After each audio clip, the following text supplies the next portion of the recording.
전혜영의 픽입니다. 얼마 전에 사립 유치원 문제가 우리 사회에 뜨거운 논란거리가 되었습니다. 일부 유치원 원장들이 아이들의 부모가 낸 교육비를 주머니 속에 쌈짓돈처럼 유용한 문제들이 있었고요. 또 일부 좀 아주 드문 경우이긴 하겠지만 아이들의 급식을 아주 형편없이 만들어서 차액을 유용한 사례들도 나타났고요. 그런 문제들에 대해서 사회 비난이 들끓었습니다. 정부와 교육 당국에 시정을 요구하고 유치원에 대한 감독 철저히 하라는 요구가 빗발쳤고요.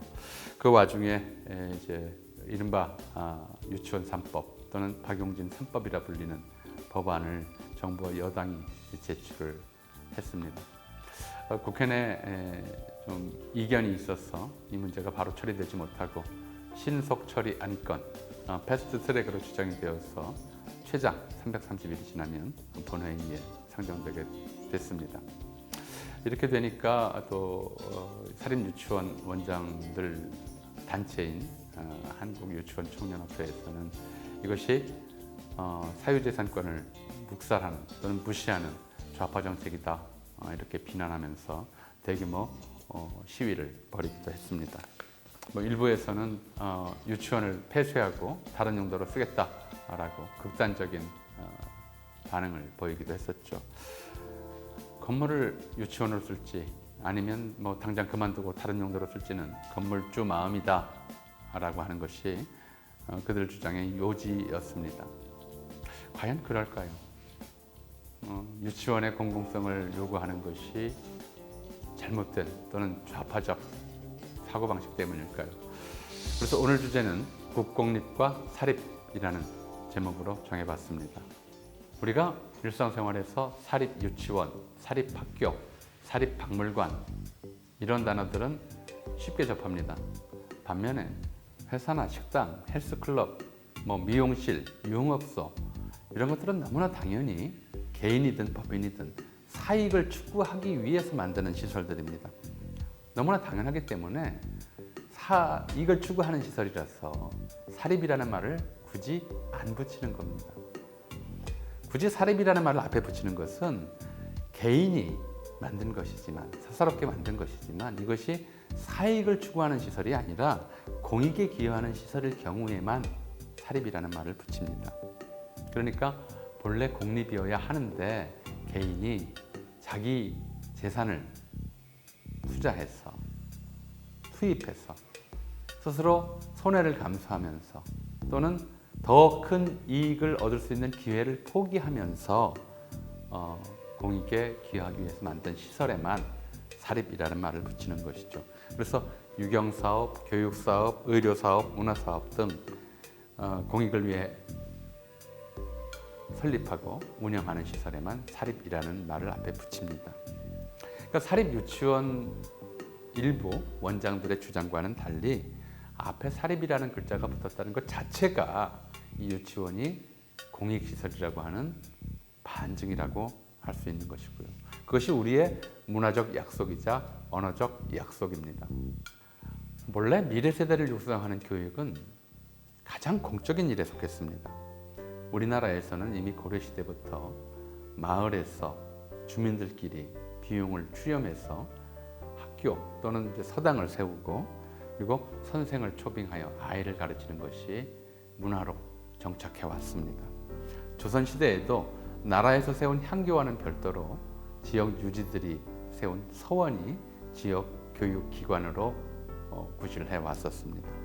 그러니까 우리나라에서 교육자치제의 전통은 세계 다른 나라와 비교해서도 무척 긴 편이라고 할 수 있습니다.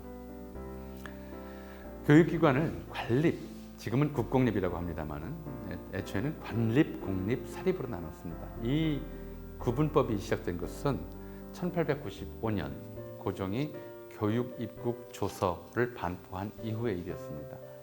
교육은 공익사업이기 때문에 기본적으로 정부가 직접 그 학교를 만드는 것이 원칙이지만 정부의 재원이 부족하기 때문에 지방관이 지방의 유력자들의 돈을 모아서 함께 만들면 그것을 공립이라고 이름 붙였고, 그리고 그 정부와 지방관의 학교 설립 취지에 찬동해서 자기 돈을 내어서 직접 학교를 개인이 설립할 경우에 그것을 사립이라고 이름을 붙였고 그렇게 나누었던 것이죠.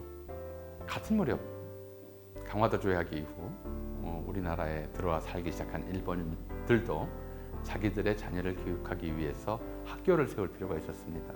근데 이건 남의 나라니까 원국 정부에서 학교 지을 돈을 달라고 얘기하기도 못하고 하니까 자기들끼리 돈을 모아서 학교를 세우곤 했죠. 이건 개인이 만든 것도 또 일본 정부가 만든 것도 그렇다고 한국 정부가 만들어준 것도 아니었기 때문에 이제 이런 학교를 일본인들도 공립학교라고 불렀습니다. 그러니까 요약하자면 학교는 기본적으로 공적 시설입니다. 그 설립 주체에 따라 관립과 공립과 사립이 나뉘었을 뿐이죠. 울산늑약 이후에 일제는 한국 내 각 도시의 영사관을 이사청으로 승격시키고 그 이사청을 토대로 해서 각 도시정부를 구성합니다. 자치정부는 아니었고요. 그냥 도시정부라고 일단 해두죠. 그러니까 부청이라고 불렀어요. 그래서 이사청이 부청이 되었고요. 오늘날의 시청에 해당합니다. 그리고 거류민들의 돈을 모아 설립한 학교조합은 이 부가 직접 자기 시설로 바꿀 수 없었기 때문에 그대로 독립성을 유지시켰습니다. 그래서 학교조합의 운영권은 계속 일본인 거류민단, 당시는 거류민단이 아니었죠. 경성 부민의 세금 내는 일부에 해당했습니다. 그래서 일제강점기에도 교육기관은 관립, 공립, 사립으로 나누었습니다. 그리고 해방 이후에 관립은 국립이라는 이름으로 바뀌었습니다만은 그 구분법은 그대로 이제까지 지속되고 있는 셈입니다. 모두가 아시다시피 대한제국은 재정적으로 대단히 어려운 조건에 있었습니다.